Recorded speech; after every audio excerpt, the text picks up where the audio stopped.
Chapter 8, Skeletal System, Axial and Appendicular Skeleton, Part 1. All right, so this is a generic bone. All right, it's the humerus. And there are various generic bone markings, surface features that you will see on bones. They include projections. Projections are rough surfaces that stick out from the bone, sometimes large, sometimes small, sometimes long, sometimes short. And this is usually where muscles, tendons, and ligaments attach to the bone, and that stress builds up the bone tissue in that area. So it includes things like tubercles, here's a tubercle, tuberosities, epicondyles. Basically, figure 8.1 shows a whole list of the different generic bone markings. We also have smooth areas. Smooth areas on bones are usually where you have a mobile joint and articulation between bones. And the smoothness is important because it reduces friction. So some names for some of those include head, trochlea, capitulum, condyle. There's a number of them out there. And then depressions, grooves, and openings are little spaces along or through bones where blood vessels, nerves, tendons, ligaments can lie, can pass through the structure. So, for instance, there's the sulcus, long shallow groove, a fossa, a small depression, foramen for holes. Again, figure 8.1 goes through a list of generic bone markings, generic surface features that we can run into this unit. All right, the skeleton is organized into two divisions. You have the axial skeleton, which is composed of the bones that run along the midline of the body. Includes the skull, vertebral column, and thoracic cage. And these primarily create a framework that helps to support and protect various delicate organs of the body. And there are 80 bones in the axial skeleton. Then there's the appendicular skeleton. The appendicular skeleton is the bones of the limbs and the bones that attach the limbs to the axial skeleton. So we have the upper limbs with their pectoral girdle and the lower limbs with their pelvic girdle. And primarily, these bones are functioning as levers, as rigid structures for muscles to move. And there are 126 bones in the appendicular skeleton. The skull itself is composed of 22 bones. That does not include the 6 tiny bones in our ears, 3 in each ear. The 22 bones are broken up into the cranial bones and the facial bones. And it's worth noting teeth are not bones. I repeat, teeth are not bones. So there are 8 cranial bones. They form the cranium, basically the cranial cavity to protect the brain. Includes the occipital bone, the right and left parietal bones, the right and left temporal bones, the sphenoid bone, the ethmoid bone, and the frontal bone. The facial bones, on the other hand, form the bones that make up, well, a big portion of our facial area. They protect the entrances to the digestive and respiratory systems. They support the teeth, and they provide attachments for many muscles important for our facial expressions and mastication, aka ability to chew. They include the right and left zygomatic bones, the right and left nasal bones, the right and left lacrimal bones, the right and left maxillae or maxilla bones, the right and left palatine bones, the right and left inferior nasal conchae, the vomer, and the mandible being the only mobile bone in the skull. The skull has a variety of cavities, including the cranial cavity for the brain, the right and left orbits or orbital cavities for the eyes, the nasal cavity, entranceway for the respiratory system, the oral cavity, entranceway for the digestive system. There are also a collection of small cavities referred to as sinuses. These sinuses are found inside of bones, so you can only see them by cutting open the bones. This includes the frontal sinuses in the frontal bone, the ethmoidal sinuses in the ethmoid bone, the maxillary sinuses in the maxilla bones, and also the sphenoid sinuses in the sphenoid bone. The paranasal sinuses help to lighten the weight of the skull, so it doesn't weigh as much. It affects sound resonance, adding a deeper timbre to the sounds we produce. They also help to warm and humidify the air breathed in. And the Paranasal sinuses, as well as the nasal cavity and the oral cavity, are lined with a mucous membrane to help keep things nice and moist and produce mucus. There are 5 sutures that you have to know the names of. The sutures are the immobile connections, the fibrous joints between 2 bones of the skull. So there are a lot of sutures, but we are only learning the names of the 5 major sutures. This includes the coronal suture between the frontal bone and parietal bones, the sagittal suture between the right and left parietal bones, the lambdoid suture between the occipital bone and the parietal bones, and the right and left squamous sutures between the temporal bone and the parietal bone. Again, right and left squamous sutures.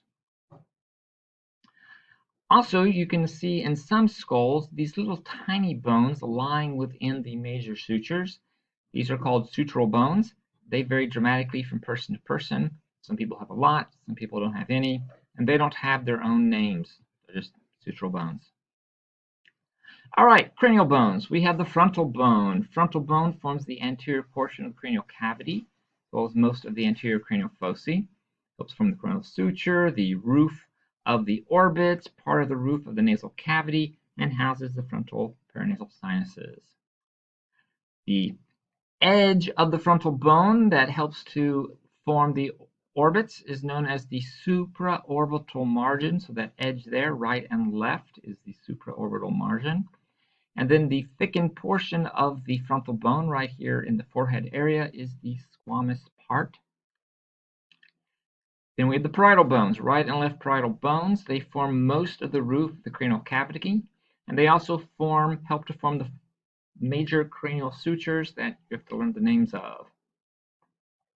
Occipital bone is a posterior bone. It helps to form most of the posterior cranial fossa, helps to form the cranial cavity, provides a passageway for the spinal cord, helps to form the lambdoid suture, and also articulates with C1 at the first vertebra of the vertebral column. Some important surface features of the occipital bone include the jugular foramen, which is sort of this jagged opening for the, surprise, surprise, jugular vein. This is actually formed in connection with the temporal bone. You can only see that in the intact skull. And deeper down are 2 little openings on the occipital bone that are the hypoglossal canals. So here's the hypoglossal canal, which is a space for the hypoglossal nerve to pass through.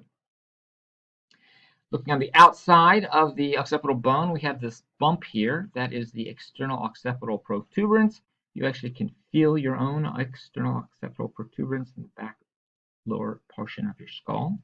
There's this large opening called the foramen magnum. That is the opening for the spinal cord. And then we have these 2 smooth knobs. These are the occipital condyles. Occipital condyles are what forms a joint, articulates with the C1, the first vertebra of the vertebral column.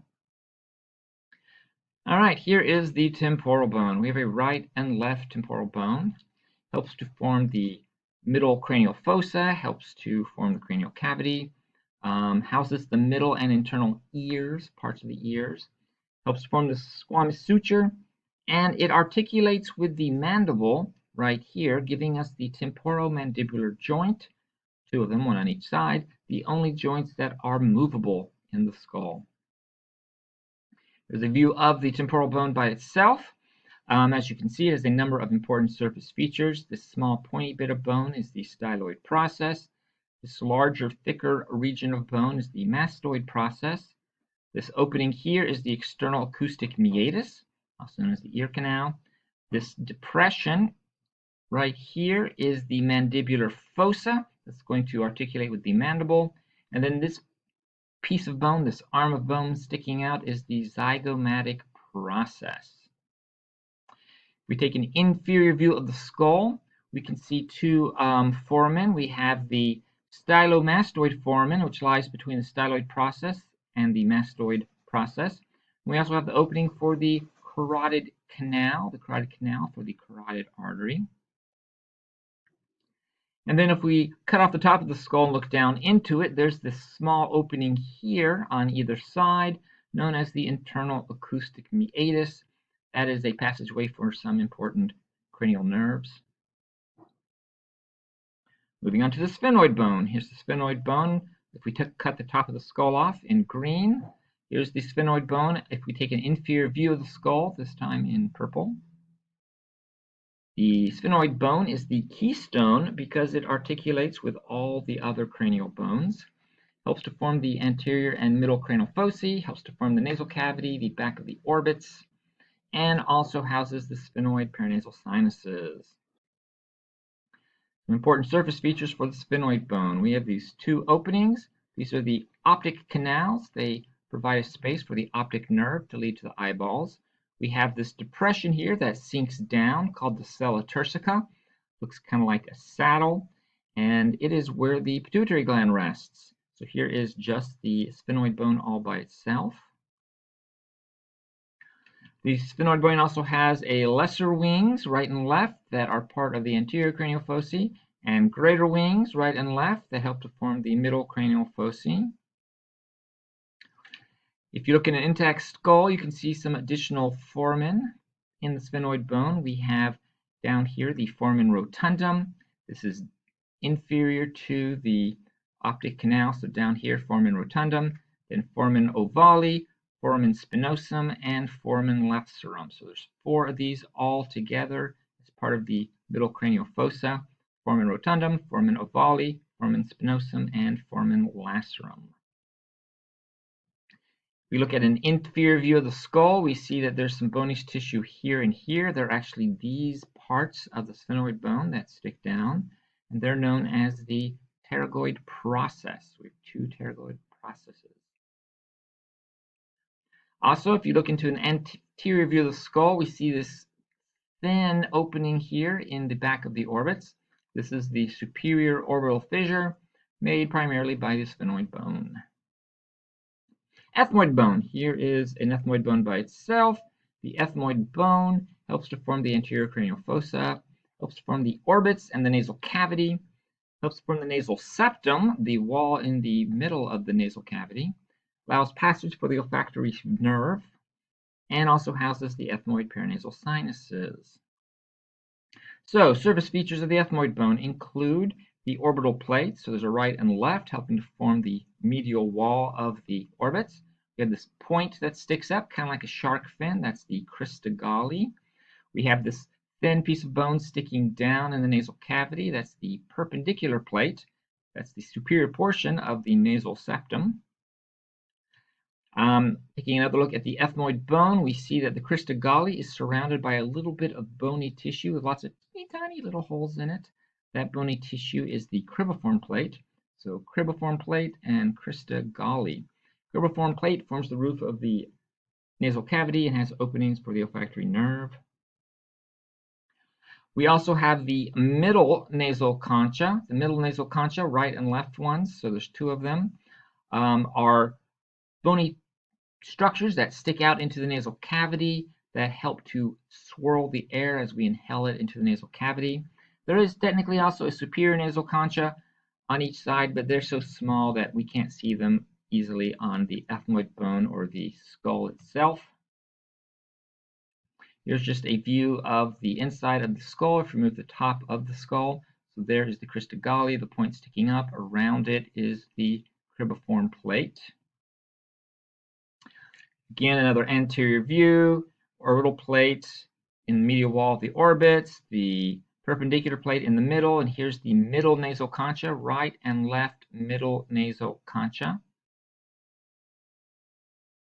Cranial foci, we have the anterior cranial foci, middle cranial foci, and posterior cranial fossa. They are shells or layers of the skull. So the anterior cranial fossa is made up by the frontal bone, ethmoid, and part of the sphenoid.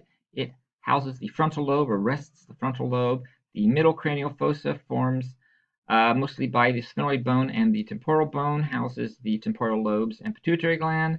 And then the posterior cranial fossa, which is part temporal bone, primarily the occipital bone.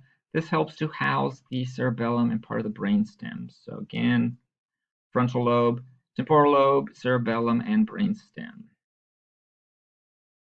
And that is it for this lecture.